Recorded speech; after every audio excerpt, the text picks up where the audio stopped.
สิลงไปเบิ่งแต่บ่แน่ใจว่ามันแม่นเซ่หยังเซ่ที่ว่าอยู่บ้านเด่นสวรรค์เซ่ละนองบ่หรือว่าเซ่หยังเคยมาจากเถื่อเด้อทุกคนมีคนม่นมีทุ่งสาดคักนี่เดี๋ยวไปถามเขาเจ้าก่อนบ่เคยมาจากเถื่อมาเด่นสวรรค์ก็มาตลอดอยู่แต่ว่าหากบ่ได้มาลงมาไกลแบบนี้เป็นสายแม่น้ำใหญ่เติบเด้ทุกคนแม่น้ำอย่างน้ำซีละโนงบอกมาเบิ่งมาสังเกตเบิ่งภูมิสันฐานโอ้จะผมมีเขื่อนคักแน่นะเป็นฝั่งเวียดนามบ่เท่านั้นมันไล่มาแต่เวียดนามได้สิเดี๋ยวนี้ก็บ่มีคนบริถามเท่านี้เลย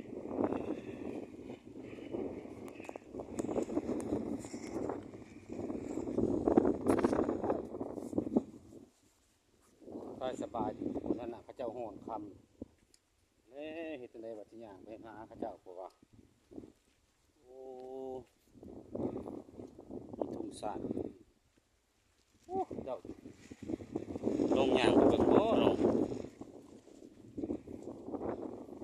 โอ้ข้าเจ้าร่อนคำ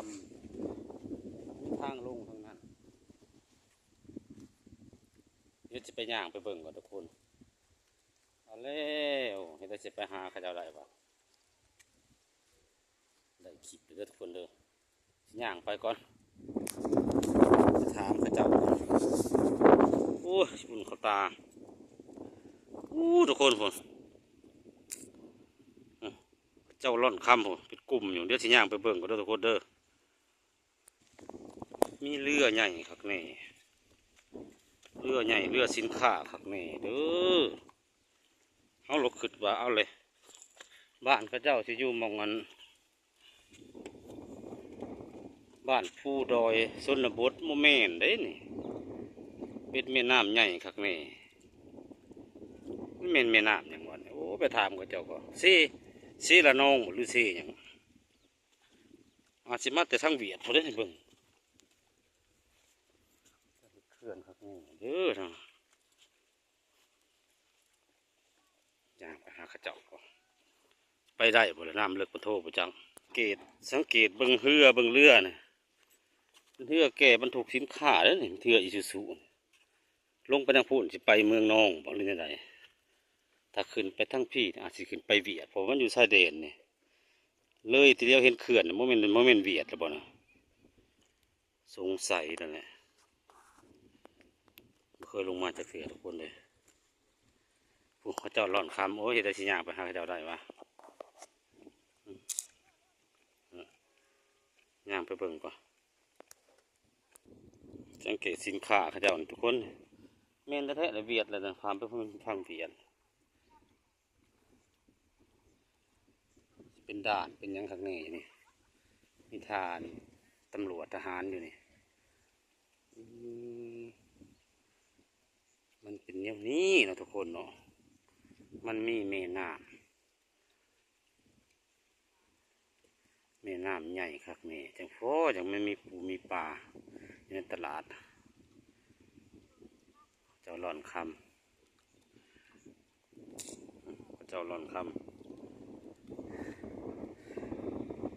ได้ยี่บ่คำนั่นได้หลายบ่คำอยากไปเด้เลิกบ่นี่มีทางย่างไปบ่เจ้าหล่อนคำ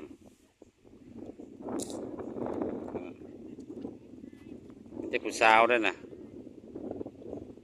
เจ้าหล่อนคำอยู่กลางแม่น้ำทุกคนเลยอยากไปหาข้าเจ้าอยู่แต่ว่ามันหักทงสลึกจะเป็นท่าเทียบเรือครับแม่นะทุกคนเนาะท่าเทียบเรือมันอยู่บ้านเดนสวรรค์เขาก็บ่เคยลงมาจากเถื่อมาจะเป็นปีเลยนะหมดลงมาเบิ่งก็คืออยู่ว่ามันเป็นแม่น้ำใหญ่เดี๋ยวไปถามเขาเจ้าก็เป็นแม่นซีอย่างกันนี่โอ้ผักตีนหุ่งตัวนี่ไปถามเด็กๆก่อนเมาเนี่ยสิไปขวดน้ำเนี่ย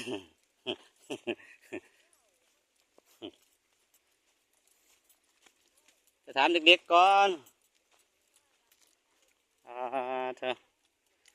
เจ้าหล่อนคำอันนี้เป็นเพยังวะเนี่ยเพเครื่องจักรเป็นยังวะถ่ายวิดีโอนี่เด้ออันนี้จะเป็นของการตำรวจเพิ่นโอ้ถ้าไหลลงพุ่นมันสิลงไปละน้องเนาะเสละน้องพระเจ้าฮ้อนค่ำบ่น่ะเอื้อยเจ้าบ่ฮะบ่อันนั้นเขาเจ้าจกเอาขี้ดินนี่ไม่ยังอันนั้นนะฮะเอาเกลือไม่ยังเหือเอาเลยเหือน้อยว่าเขาเจ้าไปสวดเอายังอันน่ะไปขุดเอายังอันอยู่ขี้ดินน่ะสัมผัสนี่เด้อเอาโมเมนต์เขาจะขุดคำบ่ฮะเอาเหือเอามาเห็ดเกลือน่ะบ่เอามาเหือหลุมนะฮันโอ้ไปขุดเอาขี้ดินนี่สิเอาขุดเอาเหือโอ้ยนึกว่าห่อนคำโอ้ยขอโทษเด้อทุกคนเด้อเว้าผิดเลยเสียแต่เฮาเข้าใจผิดคือว่าข้าเจ้าอันร้อนคำโมเมนต์จะมีเรือหล่มแล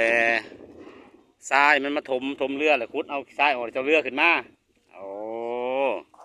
ขอบใจนะไอ้หนูนะขึ้นวานข้าเจ้าขุดท้องเนี่ยไปได้บ่ยังไปได้บ่นี่เลิกบ่นี่ถมหัวเลยทรายละน้องอันนี้ที่ได้ยังไงที่ได้ละน้องบ่สาวละน้องอันน่ะเลี้ยวเห็นเวียดบ่นั่นน่ะที่ว่าฮะเวียดนามที่เลี้ยวเห็นอันเขาเจ้าเห็นอันนี้ก็เฮือเวียดแก่สินค้ามาแต่เมืองเวียดโอ้แม่น้ำอันนี้แม่น้ำเซละนองเนาะเซละนองเพลงเซละนองร้องอะไรลืมเรื่องยังว่าเซละนองเจ้ากับสาวเซละนองบ่หรือสาวอันเมืองอันบ้านเดนสวรรค์บ้านอารุณบ้านอารัวจะว่าภาษาลาวได้ยังเป็นบ่โอ้คิดว่าเพิ่นนั่นขุดเอาแร่ทองคำโมเมนต์เลยทุกคนเลยเขาเจ้าขุดเอาเรือจมเรืออับปางมาที่นี่แหละช่วยกันสามัคคีขุดเอาทรายเอาดินออกที่มันกบเรือนะเรือจมอยู่ตรงกลางแม่น้ำฮะเพิ่นก็เลยขุดเอาดินออกเพื่อจะเอาเรือขึ้นมาแต่ว่าทรายเซ่เนี่ยมันไหลมาจากเวียดนามเนาะเข้าใจเด้มาอยู่นี่มาเที่ยวมาหลายปีเลยครับบจักคนฮะก็ได้มานี่แหละอันนี้มิจะเรือไอ้น้องเวียดนามเนาะนี่เรือแก่สินค้าหน้าทั้งสองคนยังเข้าโรงเรียนอยู่บ่มันนี่ปิดบ่มันนี่ปิดเทอมเนาะผักเรียนหนึ่งอยู่ปอใดแหละป.3โอ้ยปแม่น้ำใหญ่กว่านี้อีกแม่น้ำคลองอันนี้แม่น้ำเซ่มันก็ซ้ำนี่แล้วแม่น้ำคลองใหญ่กว่านี้เรียนอยู่ป.3เนาะนี่นาก็เรียนป.4เลือกสินค้าน้องเวียดทุกคนแม่นเบิดเนาะทุกคนเนาะแปลกดีเลยนึกว่าเอ้ามีเนี้ยวะ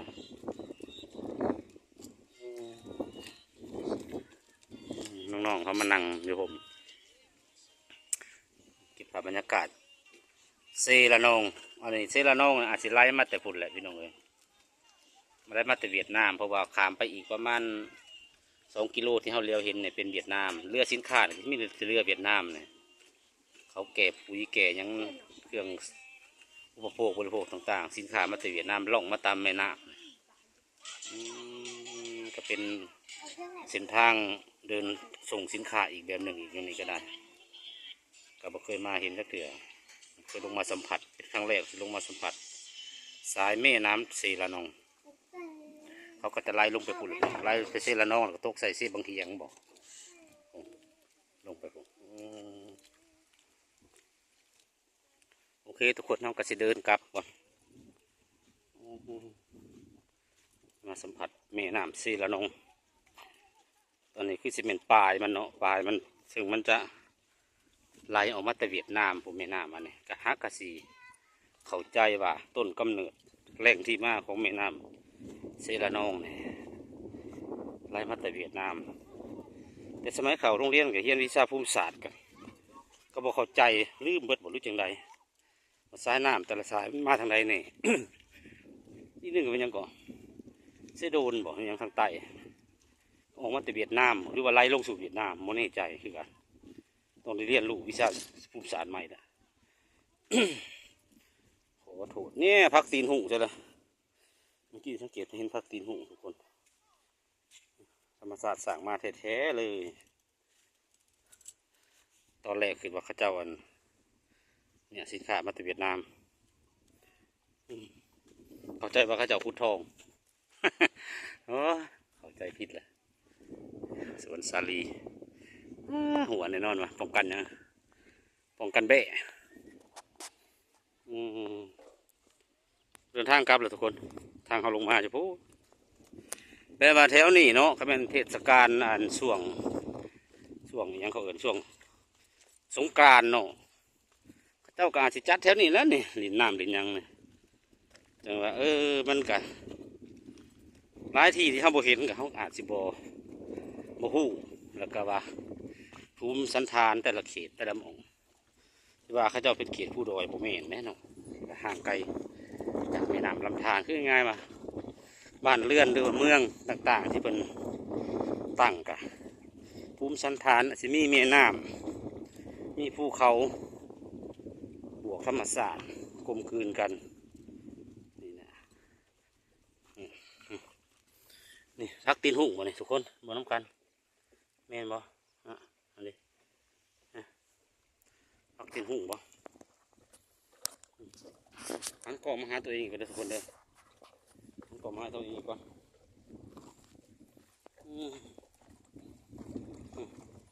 ทักตีนหุ่งมาเนี่ยทักได้เนี่ยกินได้เนี่ยทักตีนหุ่งโอ้สุดยอดเลยว่าลงมาไปสังเกตเบิ่งมันคือมีเรือใหญ่แนวนี้มาเรือเวียดนามเจ้าว่าถามอันหนู2 คนก็จะมีอันทุ่งมีอย่างเปรียบเสมือนด่านนาน้ำอะไรนี่ก็ได้เนาะตะกี้เจ้าเทพปูนเท่ยังข้างนี้ลดลงมาเนี่ยลดลงมาแก่สินค้าข้างนี้นี่แต่ว่าเขาเห็ดมันขักแน่เนาะพัฒนาให้มันเป็นเส้นทางลงมาขักแน่นะเวลาเอาสินค้ามาถอยลงมาเอาลงฟังพุ่นที่เป็นฟังเวียดนามเขาเจ้าอะโอ้เสียงลมมันสีดังเลยเด้อทุกคนเด้อเดี๋ยวสีซูมมาให้เบิ่งเนาะจุดนี้อาจจะเป็นจุดแบบว่ามองสินค้าขึ้นลง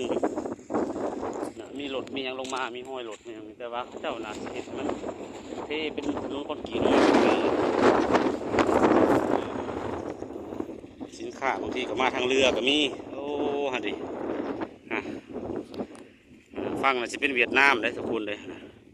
แต่เห็ดเขื่อนเห็นยังข้างนี้กันเจือนกันยังนะโอ้จะมันจะโค้งไปจังไรแล้วเนี่ยแปลกดีทุกคนครับก็จะมาเห็นพูดแหละฟังนั้นเป็นเวียดนามเดียวเห็นเขื่อนนะโอเคก็เด้อทุกคนเด้อมาฮอนนี่เบาล้นขอลาจากหรือว่าขอจบคลิปลงแค่เท่านี้ก่อนเก็บธรรมชาติสุดท้ายด้วยมุมไกลก็แล้วกันเนาะพบกันใหม่คลิปหน้าเด้อสุขวันไว้สุขคนเจ้าสบายดี